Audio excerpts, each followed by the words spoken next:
The big news last week was the news that came about the Brett Kavanaugh hearings going through the Senate and all of the fun stuff that went through those hearings at the same time. Trust me, folks, if you wanted to go and see a three-ring circus, that was what you needed to do, was get onto C-SPAN and watch these hearings as they were going along. Between the opposition in the Senate and the opposition in the chambers from the general lay people, there was a lot of fun to be had by all. And it all started right from the beginning when the chairman decided that he wanted to start and Kamala Harris decided that she didn't want to start. On the nomination of Mr. Judge Chairman. Brett Kavanaugh Mr. Chairman. to serve as Associate Justice. Mr. Chairman, on the I'd like to be Supreme Court of recognized the for a United question States. before we proceed. Regular order, Chairman. Mr. Chairman, I'd like to be recognized to ask a question before we proceed. The committee received just last night, less than 15 hours ago, Mr. Chairman, regular order. 42,000 pages of documents that we have not had an opportunity to review or read or analyze. You're out of order. I'll proceed. We cannot possibly move forward, Mr. Chairman, I with this extend a hearing. very warm We have welcome not to been Judge given an Kavanaugh. opportunity to have a meaningful his wife, hearing on Ashley. this nominee. Their two daughters.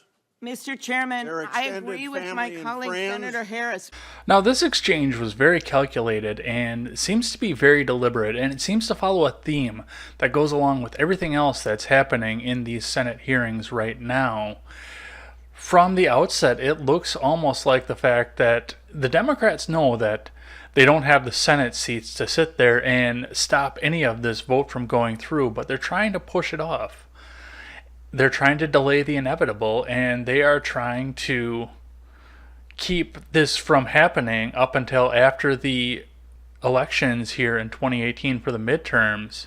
I mean, in all seriousness, Kamala Harris makes a good point. They did just get the documents in right before the hearings, 14 hours, but they have staffers to do that for. In all reality, how long was it going to take them to go through the documentation? Was it going to take a couple days? Was it going to take a few more hours? Or was it going to go through until up and after the midterm elections are through? In all reality, the more that I watch these hearings and the more that I see going through, the more that I see that this is just a delay. And this goes right back to what I said even before Kavanaugh was nominated. Trust me when I tell you this, no matter who they nominated, there was a pre-rendered script of resistance for that person, and that can be evidenced by the fact that these signs that you're seeing right now were already made up professionally before Kavanaugh was announced as the nominee for the next Supreme Court spot. Harris was able to take it even a step further. I actually don't know what Kamala Harris did before she was a senator for California, but one of the things that I've got to say by watching her push through and grill Kavanaugh and try and delay the inevitable is the fact that she would have made an excellent lawyer. Let's take a look at the other way that she tried to delay the inevitable and put Kavanaugh into a catch-22. Judge, have you ever discussed Special Counsel Mueller or his investigation with anyone? Well, it's in the news every day. Have you discussed it with anyone?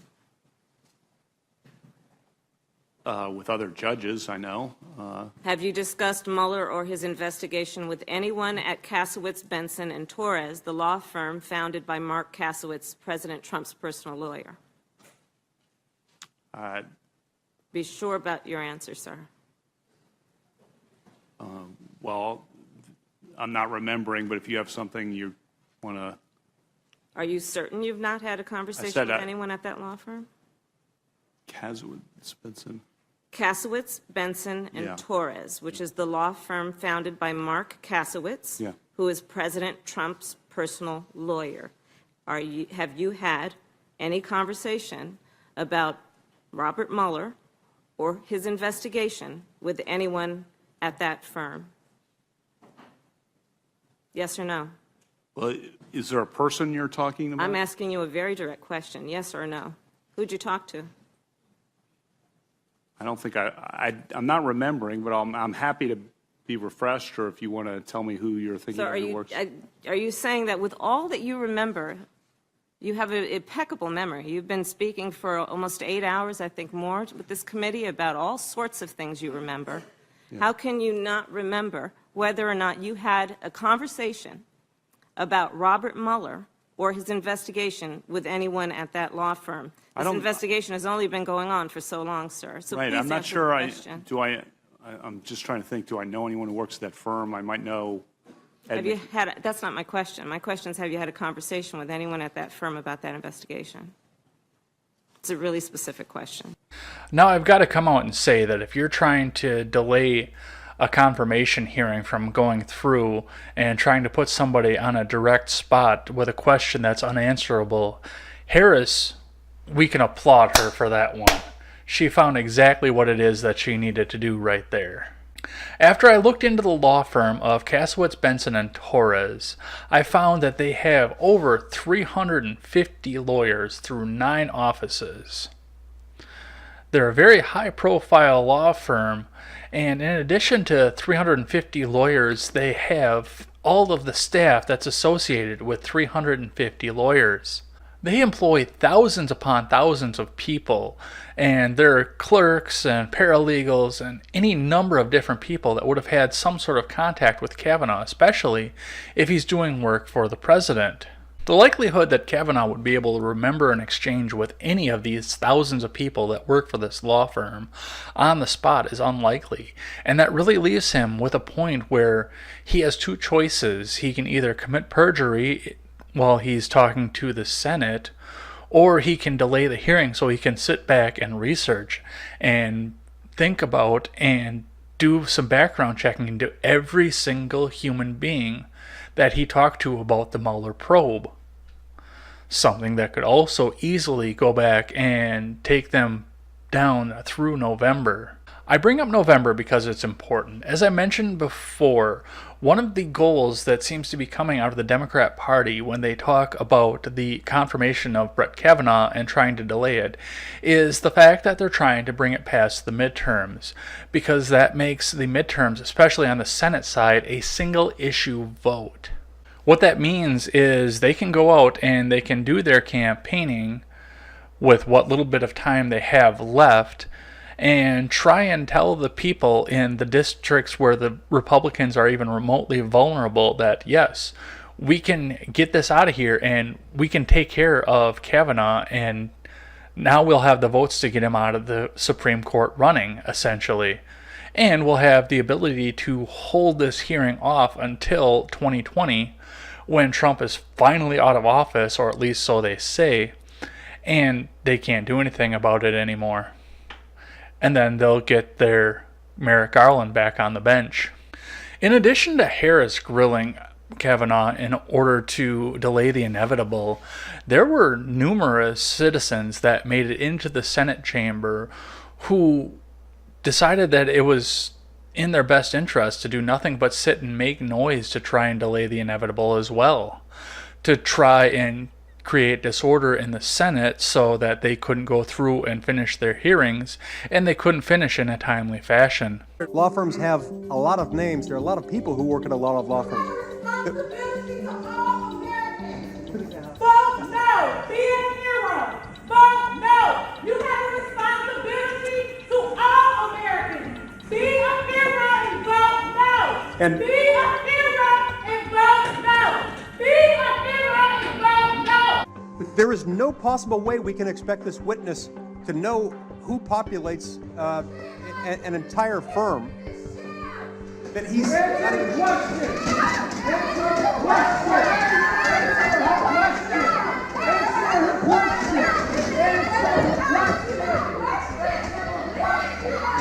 My point of order, Mr. Chairman, is simply this. May I proceed, Mr. Chairman? Yeah. Well, Mr. Chairman, I therefore move to adjourn this hearing. okay. This is a mockery and a travesty of justice. This is a travesty of justice will not go back. Cancel Brett Kavanaugh, adjourn the hearing.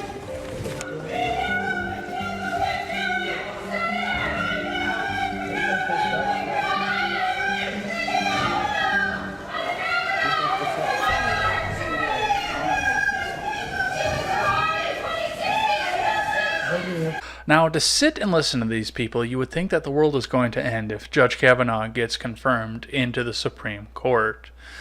And in essence, to some of these people, it kind of is. There's been a history of legislation from the bench that may be going away in a big hurry. It's a history of laws that couldn't get voted through and couldn't get rammed through the House and Senate and signed by the president.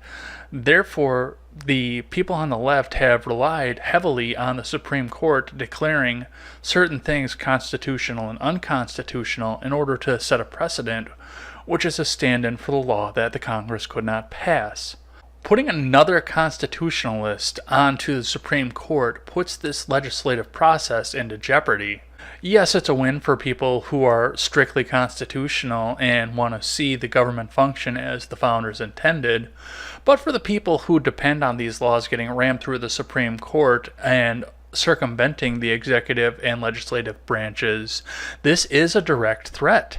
There is another development that's come out of the congressional hearings to confirm or deny Kavanaugh, and it sparked a lot of debate in conservative circles, and it's a debate that I've already participated in once on air. Senator Cory Booker from New Jersey made waves last week after he released a series of documents that were scheduled to be released to the public but hadn't been cleared for release yet.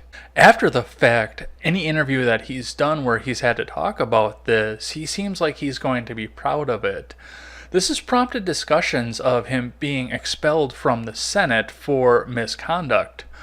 Under any normal circumstances, I would agree with all of these talks, but Booker seems to be proud of it, and he seems to almost be anticipating it. Let's listen. Was that just a stunt? Well, I mean, the amusing thing about that is what Cornyn first said is he threatened me. He threatened me with expulsions. So according to Cornyn's rules, it's a lot of talk, a lot of bluster right now. I am breaking the rules. But I was raised and taught that an unjust law, you almost have an obligation to stand against it. Last night I broke the rules before then they scrambled to release the document, but I continue to release documents. I've released 20 so far that they have not cleared. I am breaking the rules. I am breaking a sham rules. Now, as I mentioned, under any normal circumstance, I would say go ahead and expel him. He clearly broke the law, he broke conduct, and he needs to be punished for what he did. Most of the other commenters that got to this story before me have talked about the same thing. They've talked about Cory Booker getting ammunition from his expulsion for his 2020 presidential run. Cory Booker anticipates the fact that he'll be expelled as a way to go out and say, hey, look at the fascist Republicans, let's get Trump out of office and let's get me into there and let's just turn this whole country around. But I think it goes even further than that. One thing you have to remember when you're looking at these Senate hearings and you're looking at Democrats in the Senate who are trying to make themselves look like heroes right now is the fact that nobody had an August recess where they could go home and campaign for the seats that are vulnerable.